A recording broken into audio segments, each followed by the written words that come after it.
არა აქვს მნიშვნელობა. გაქვს თუ არა ბევრი ფული, ქონება, გავლენიანი ოჯახური, პოლიტიკური თუ სოციალური კავშირები.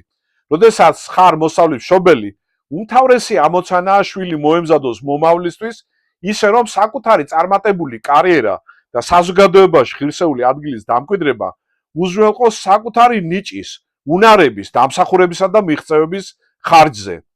კარგად მესმის ამ ფონზე, მშობლებს გიჩნდებათ კითხვები, რომ თქვენი შვილი სწორად აირჩევს თუ არა პროფესიას და ცხოვრების გზას.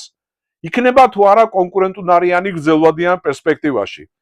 შეძლებს თუ არა პრობლემების გადაჭრას და შესაძლებლობების ეფექტიანად გამოყენებას. იქნება თუ არა ემოციურად ძლიერი ლიდერი და მზად საკუთარი ადგილი დაიმკვიდროს ღირსეულად. იქნება თუ არა დამოუკიდებელი, პასუხისმგებლიანი და სამართლიანი პიროვნება. ეს კითხვები სრულიად ბუნებრივია და მერიტოკრატიის სკოლა 5 მოდულის სწავლებით პასუხობს მათ. ესენია: პირველი, პროფესიული ორიენტაცია და კარიერის დაგეგმვა.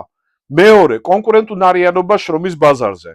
მესამე, პრობლემების გადაჭრა, კრიტიკული და შემოქმედებითი აზროვნება.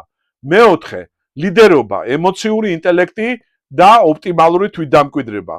მეხუთე, ავტონომიურობა, დემოკრატიული ღირებულებები და თვითმმართველობა. ძვირფასო მშობლებო, გაეცანით 5-ვე მოდულს, შეაფასეთ მათი აქტუალურობა და თუ აღმოაჩენთ, რომ 5-ვე მოდული მნიშვნელოვანია თქვენი შვილის მომავალი წარმატებისთვის, გამოდის, რომ მერიტოკრატიის სკოლა თქვენი შვილისთვის არის შექმნილი. გისურვებთ შვილების წარმატებულ მომავალს.